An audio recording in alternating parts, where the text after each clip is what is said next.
Salut à tous, on se retrouve aujourd'hui pour parler du FC Barcelone en ce samedi 5 juillet. On commence tout d'abord avec le Spotify Camp Nou. Le Barça confirme qu'il y aura moins de points d'accès au Spotify Camp Nou dès le retour bien sûr de l'équipe du côté du stade. En raison des travaux en cours, mais toutes les zones du stade auront des entrées ouvertes. Il est conseillé aux fans d'arriver tôt pour le match du Trophée Gamper le 10 août prochain, là dans 1 mois et 5 jours exactement, car les protocoles de sécurité restent stricts bien sûr. Donc vu qu'il y a actuellement des travaux, donc il y aura moins d'entrées pour rentrer tout simplement dans le stade. Donc il faut arriver tôt, enfin c'est ce que conseille bien sûr le FC Barcelone, supporter d'arriver tôt dans le stade pour avoir sur une place et d'être présent pour le début de la rencontre. Et le Barça dévoilera aussi les détails de l'abonnement Spotify Camp Nou en juillet, donc là courant juillet.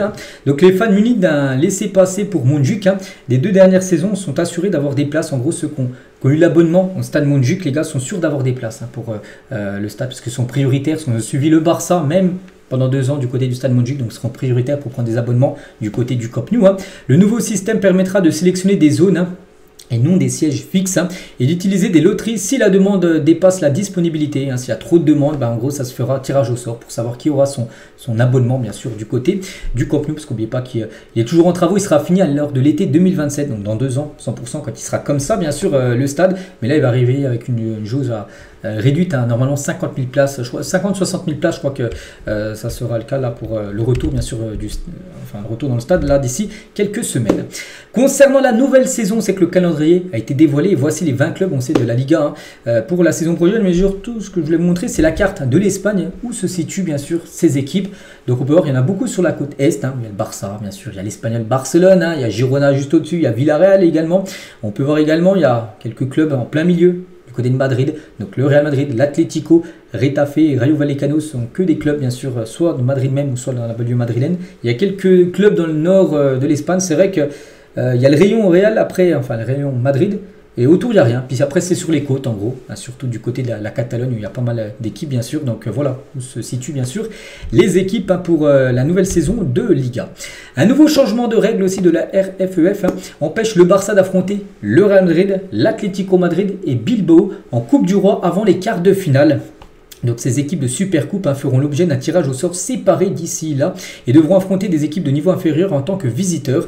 Voilà alors de la Coupe du Roi, c'est-à-dire que par exemple un Barça-Real Madrid, ça avait eu lieu la saison dernière en finale, donc ça ne pourra pas avoir lieu avant les quarts de finale. Par exemple en 8e, 16e, ça ne sera pas possible parce qu'il y aura des tirages au sort séparés vu que ces 4 équipes, le Barça, le Real, l'Atlético et Bilbao joueront bien sûr la Supercoupe d'Espagne et du coup ils auront un tirage au sort séparé par rapport à la Coupe du Roi qui se déroulera saison prochaine. On continue bien sûr toujours avec cette nouvelle saison qu'on est en train de préparer. N'oubliez pas qu'on est le 5, donc la semaine prochaine le 13 c'est le retour de l'entraînement, donc ça sera dimanche prochain, voilà, le retour de l'entraînement. Tout d'abord des tests médicaux, puis après ça sera les premières séances d'entraînement.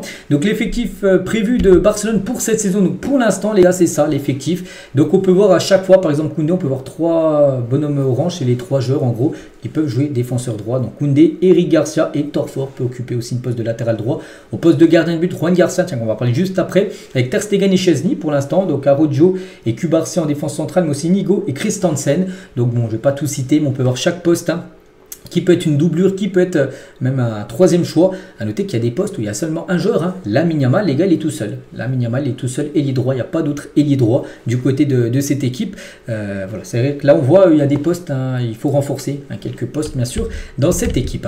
On continue, on va parler de Francisco Trincao, devrait renouveler son contrat avec le Sporting. N'oubliez pas que le Barça a toujours des parts du joueur, 50%.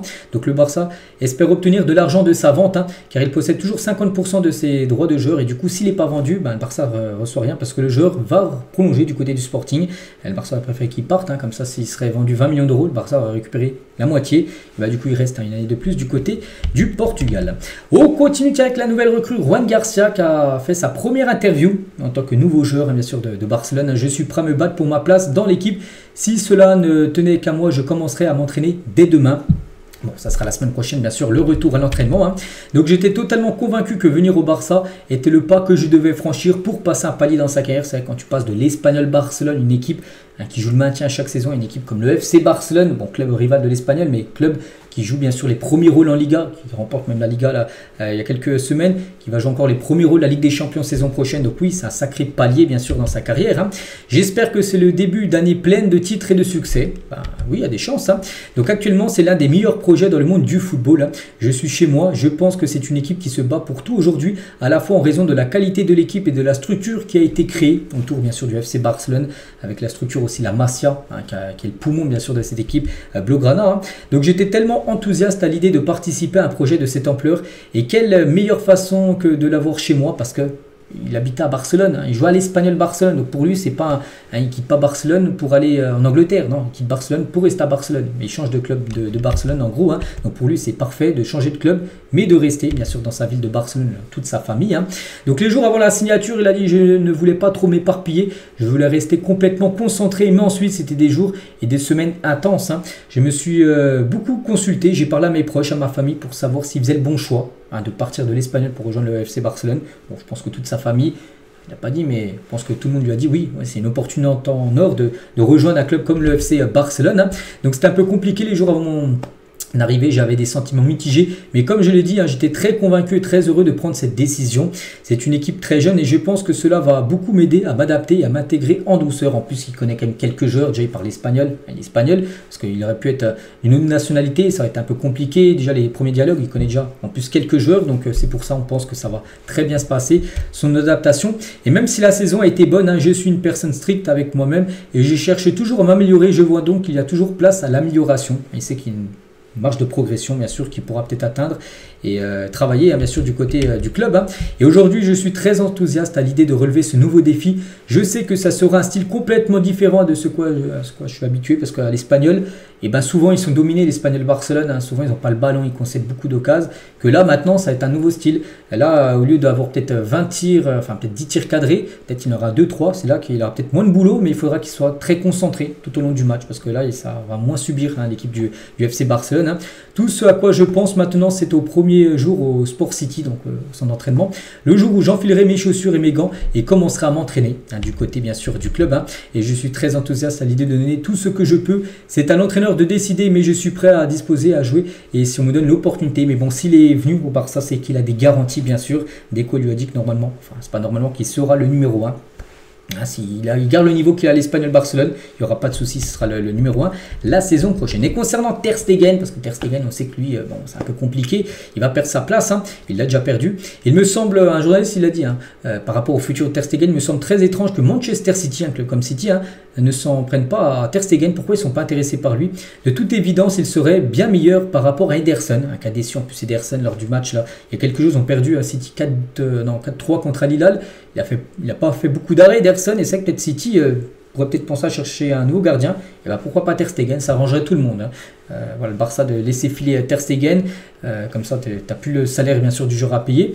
Et City bien sûr, et je pense que oui, Ter Stegen est peut-être meilleur qu'Ederson actuellement, il déçoit beaucoup le gardien brésilien. Donc voilà les gars, ce qu'il y a à dire aujourd'hui, j'espère que ça vous a plu. Donc nous on se retrouve demain bien sûr, hein, pour le prochain numéro. Je vous souhaite une très bonne journée et à demain.